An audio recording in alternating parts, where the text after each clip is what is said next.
Take a breath with me. And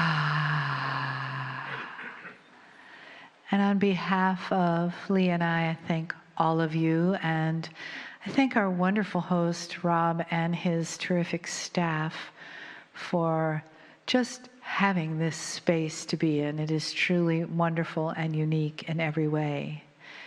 And all of us who support people like Rob and the store, it's a wonderful thing in the day of the digital world to have a place like this to be able to come to and feel the energy and enjoy each other's energy. And then there's the chai. So, with gratitude to all of you and to the potentials that you all go forth with.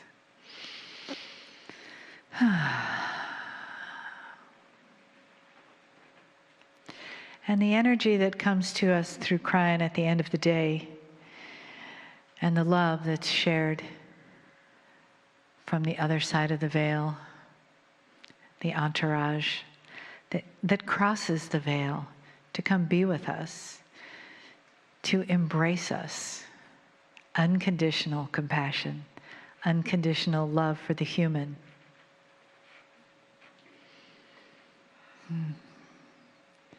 So just let yourself feel what that wash of love is like, how deep it goes and how much it means, because there's nothing that we can know in our humanity that's like that, except perhaps the love of a mother for a child, that limitless, compassionate, deep, transcendent love.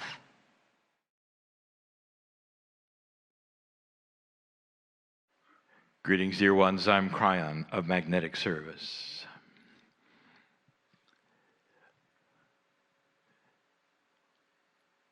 When we started yesterday and invited an entourage into the room,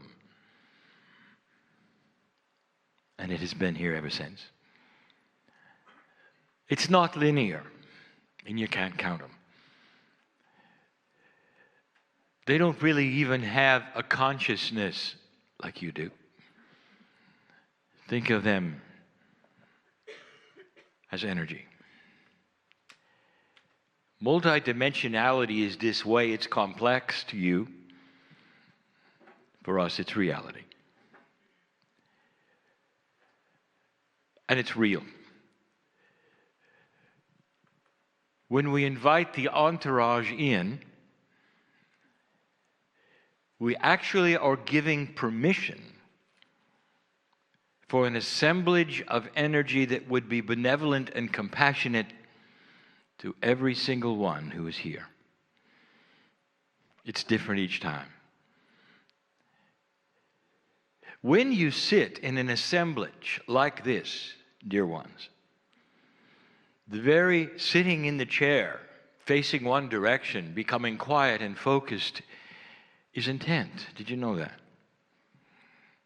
Intent to work on yourself, intent to know more, intent to be tolerant.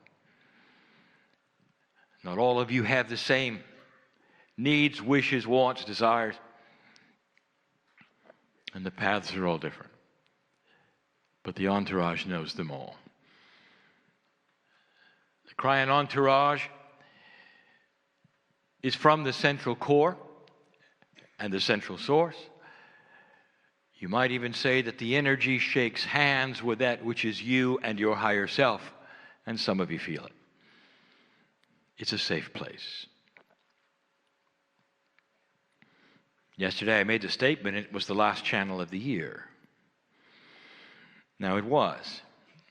If you define it like I do, that the channeling is filled with new information, profound things, you should listen to it many times and write it down. Not this one.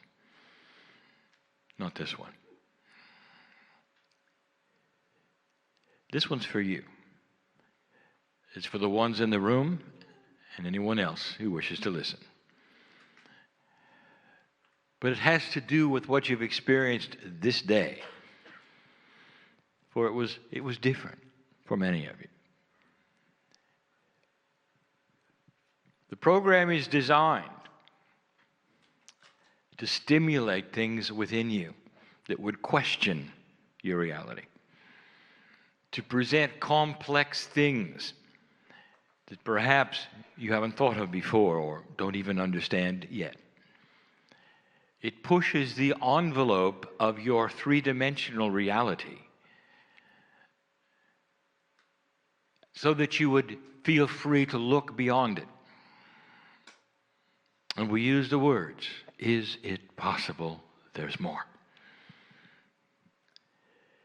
What we have that is difficulty, we, on the other side of the veil, what we have, which is difficult for us, is you.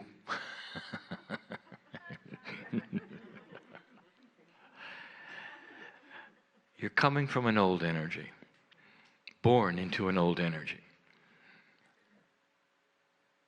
And it's starting to revise your reality into a new one, a one that you didn't expect, one that has a new normal, one that is filled with different rules.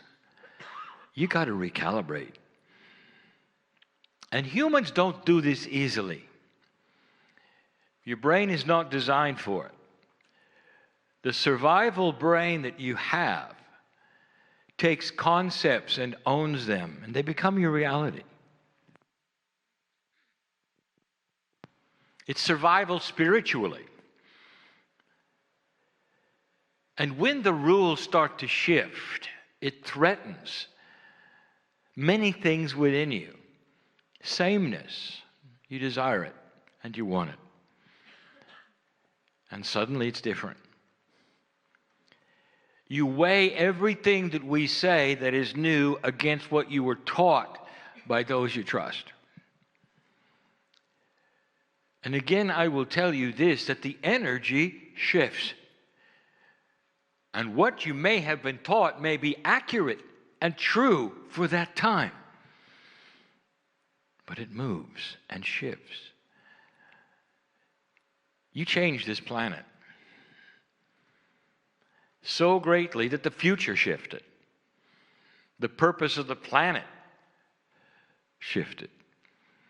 Its place in the galaxy shifted. The potentials of what comes next for you and the next planet of free choice shifted. Someday it will be your task to seed others with your DNA. Now, do you understand all that? No. Greater than that, do you understand what was presented today in detail? No. You're not supposed to. I want to give you a concept. This is a short message, really, just for you, all of you who sit here.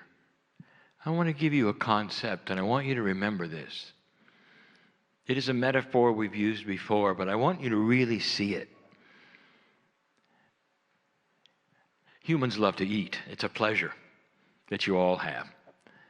And you should. It was designed that way. Designed that way.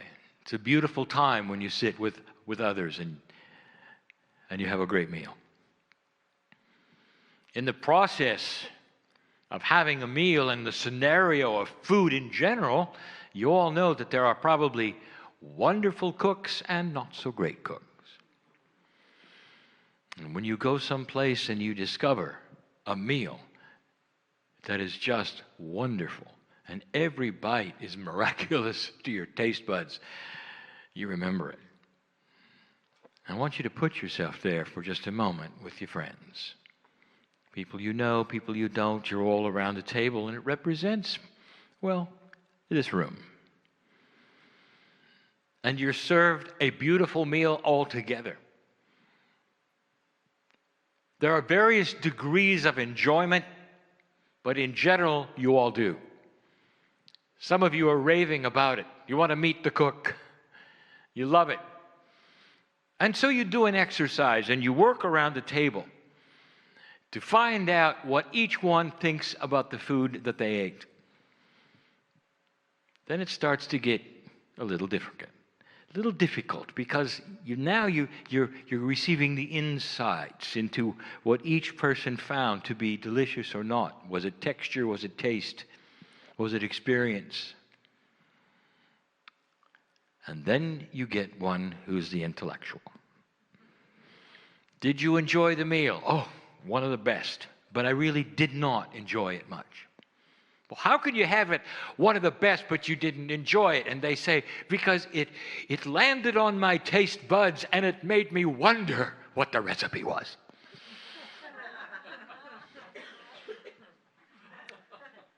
I'm frustrated. And it's interrupting the process of my enjoyment of this meal, because I don't know what's in it. I don't know how it was made. I don't know how long it was marinated. I don't know anything about the cook. And so here I am, frustrated. No, I didn't enjoy it. Do I have to go any further? I want you to sit here and enjoy the tools of this new age. There's a system that is delivering to you intuition. Do you really have to figure it out? There is a system delivering to you new concepts of who you are, of what you can do. Changing your very biology. Are you going to sit there and intellectualize it? Do you really have to know the minutia to see the light? I give you this because the answer is in every single one. To some degree, the answer is yes. To some degree. Around the table you go and you find that it's common. Even those who loved it want to meet the cook. They want to see the face. They want to know the recipe. Even the ones who loved it. And then there's the one just smiling away. Says, I don't care. I don't care to meet the cook. I just want more.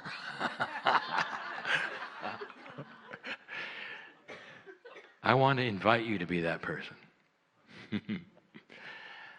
Dear ones, you don't have to know. Eventually, I promise that these things will start to line up and become spiritually logical. You ever have a situation in your life where you have no idea what and why, you're upset, you're frustrated, time goes on, things happen, and you look backwards and go, oh, now I see. You're looking at the handiwork of synchronicity that pushes and pulls you around without your knowing or knowledge, because you asked for it, because you allowed it, taking you into a benevolent place that you didn't expect. And there you sit looking backwards and going, I never could have planned it. And if we had told you at the beginning what the plans were, you wouldn't have done it. And you know I'm right. So I want you to sit here with that knowledge that the love of God knows your name, and that you are able to work through puzzles without knowing the recipe, the minutia, the hows and the whys. Some of you are built to ask these questions, and you're just going to have to be tolerant with no answer, with the promise that someday you'll understand much better and you'll enjoy the logic of it. But for now, it's okay not to know. Don't let your intellectual brain spoil what's coming. Don't let the survival instinct in you have to have a need-to-know attitude to participate in one of the greatest shifts of energy in humanity, where the old soul is leading the way. That's the message for you. Specifically for this group, because you have been through a day of teaching which is eclectic, moved around, covered many subjects, and only introduced you the concepts. And now it's up to you. The seeds have been planted for you to change the very essence of who you think you are. It's all in the Akash. Truly, old soul. Think about it. It's a well of experience, knowledge, and wisdom just waiting to be brought forward and pasted upon your life today. What are you going to do with it? Do you have to figure it out? Or will you just go with it? Blessings to you. At this time in history, you're in the right place at the right time, working with the puzzles that are supposed to be worked with. Did you hear me? That are supposed to be worked with because you are recalibrating your life. I'm crying in love with humanity. And so it is.